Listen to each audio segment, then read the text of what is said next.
Je suis honoré et fier en tant que président de la commission du Salon du droit, et ce, depuis la première édition, de porter la parole en ce jour à l'occasion du premier salon de la deuxième décennie de ce grand événement à la fois culturel et juridique, laquelle ouvert un double objectif ce matin, à savoir présenter officiellement le nouveau coordonnateur scientifique du salon et remercier nos sponsors, nos exposants, car ils jouent un rôle prépondérant dans la pérennisation du salon. D'emblée, permettez que je remercie Maître Patrick Laurent d'avoir jeté son évolue sur ma modeste personne depuis la première édition, appelée alors porte ouverte sur l'exercice de la profession d'avocat, jusqu'à cette présente minute comme coordonnateur ou président de la commission chargée de la planification et de l'organisation de cet événement annuel qui a obtenu sa lettre de noblesse dans la communauté juridique. Renouvelée à maintes reprises pour revigorer et dynamiser l'organisation du salon, la commission, dont j'ai l'insigne honneur de coordonner de concert avec les confrères et consoeurs tels que Maître Hérol Toussaint, Maître Desenclos, Sophia, Zami et Claude Michel, savent combien de sacrifices nous avions consenti pour offrir au grand public, après peaufinement bien sûr, selon les dires de plus d'un, de cet événement tant attendu, désormais incontournable, ce vendredi qui sera 21 juin. Vos heures de réunion, de déplacement, de rencontres imprévues se cristallisent à travers le flux sans cesse croissant des participants qui ne cesse d'augmenter de manière exponentielle, et la reconnaissance de la communauté de vos sacrifices. S'il en était besoin de démontrer, nous sommes le parfait exemple de mise en commun de compétences différentes pour un résultat sublime. Soyez-en remerciés. Les appréhensions étaient palpables lorsqu'on devait, après la 5e édition, prendre la décision de laisser l'espace de notre cabinet, devenu trop exigu, pour organiser le salon à l'hôtel Marriott pour la première fois. Mais cette année, elle était encore plus palpable. Elle était même au paroxysme, en raison du climat d'insécurité qui était monté d'un cran et qui a failli avoir raison du salon. À l'instar d'un roseau, et grâce à l'obsession de l'ULCC, en sa qualité de coordonnateur scientifique choisi, nous nous sommes résignés à reporter et à délocaliser le salon. La cérémonie de ce matin est la preuve que tout est quasiment fin prêt pour réaliser la 11e édition. Chapeau aux dirigeants de l'ILCC. Le Salon du droit, au cours de ces 10 dernières années, se positionne comme une référence, une grande messe annuelle du droit, organisée au profit de la société en général, du monde de la basoche et des élites politiques, sociales, culturelles, économiques en particulier. Je ne peux taire ce sentiment du devoir accompli envers les justiciables de la Cour supérieure des comptes et du contentieux administratif et les contribuables haïtiens d'avoir porté le flambeau de la 10e édition du Salon du droit ayant pour thème la justice administrative et la reddition de comptes dans l'histoire d'Haïti.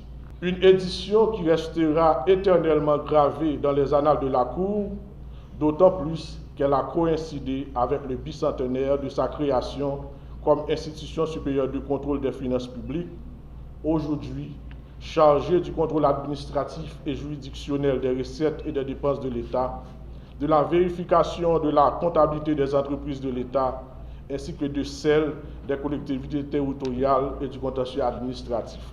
La 11e édition du Salon du droit va prendre place vendredi prochain. C'est une activité combite avec nos 22 exposants et une activité combite avec nos supporters. Je dois vous dire, mes chers amis, que nous sommes en famille, c'est la communauté du salon qui s'est réunie, les exposants, nos 22 exposants, et les supporters, les sponsors. Il faut dire que c'est un véritable convite. Véritable convite, chaque institution, chaque supporter finance une partie des événements.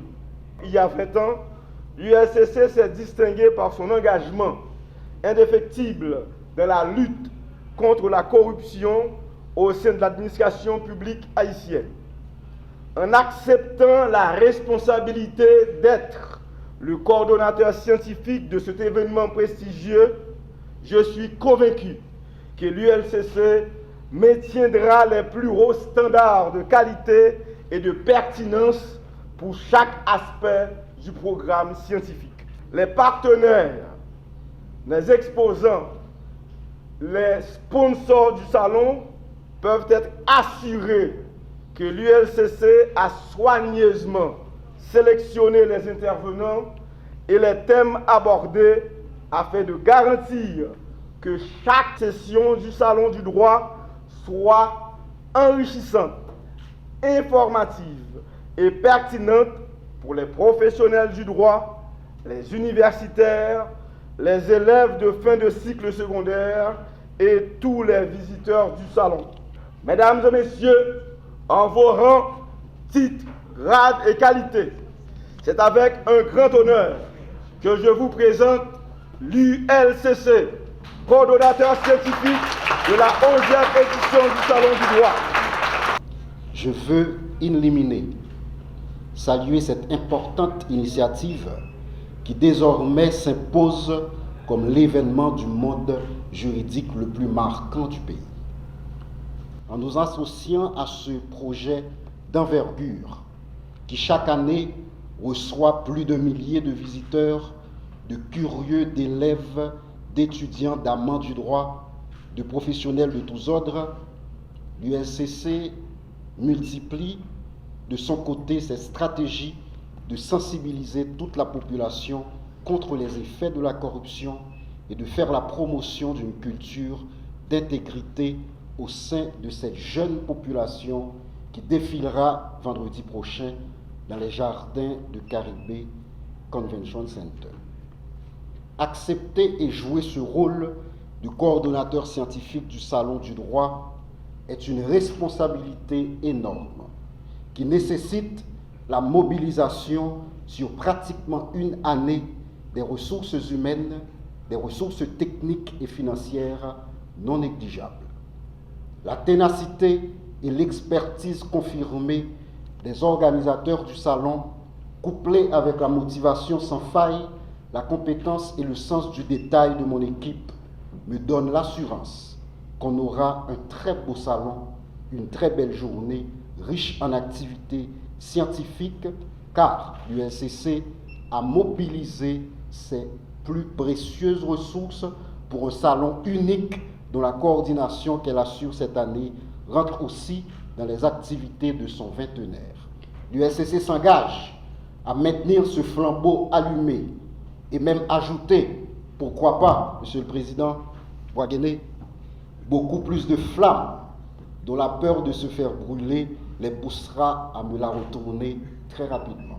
En attendant vendredi, mes chers amis, le salon qui se fera autour du thème de la redevabilité. Vendredi, on parlera club d'intégrité, car l'ULCC a aussi mobilisé son club d'intégrité, le club d'intégrité de Pétionville, des enfants, des élèves qui viendront faire un exercice sur la reddition de comptes. Nous allons parler vendredi prochain du contrôle citoyen. On parlera d'institutions de contrôle. On parlera de déclaration de patrimoine, de reddition de comptes, de transparence, d'entraide judiciaire, de coopération internationale, de recouvrement des avoirs, de détournement de biens publics et j'en passe. Tout cela dans l'objectif d'inciter la bonne gouvernance et d'aboutir à une société construite sur l'éthique, la responsabilité et l'honnêteté. Je suis évidemment ravi de prendre la parole à ce cocktail inaugural du 11e Salon du droit. en ma qualité d'ancienne récipiendaire du prix du Salon comme première femme avocate titulaire du poste de ministre de la Justice et de la Sécurité publique. Je suis reconnaissante envers le cabinet Patrick Laurent de m'avoir fait cet honneur et d'avoir, dans le cadre de la 10e édition de cet événement important, on ne le dira jamais suffisamment, créé cette distinction alors que nous avons très peu l'occasion, malheureusement, de témoigner notre gratitude ou d'honorer des personnes pour leur contribution à notre société. Je me rappelle les premières éditions du Salon sur la cour du cabinet Patrick Laurent à l'avenue La Martinière, espace qui allait rapidement se révéler insuffisant au regard du nombre de visiteurs enthousiastes, particulièrement de jeunes, qui faisaient le déplacement. Il est difficile de prendre des responsabilités dans notre pays, de s'investir, de dire que peu importe la violence de la saison, l'indifférence, que l'on y croit. Le Salon du droit est l'incarnation d'une volonté de rassembler, de partager. Il est un défi contre la surenchère de malveillance qui envahit tous les espaces et nous fait douter de notre capacité à pouvoir encore nous asseoir ensemble pour partager et transmettre le meilleur de ce que nous avons. Je suis persuadée, et cela depuis longtemps, que c'est de ces lieux privés, de ces consciences citoyennes que peuvent et doivent émerger les initiatives rassembleuses, capables de faire se déplacer les foules, de susciter des vocations. Et croyez-moi, en 11 ans, le Salon du droit a suscité des vocations.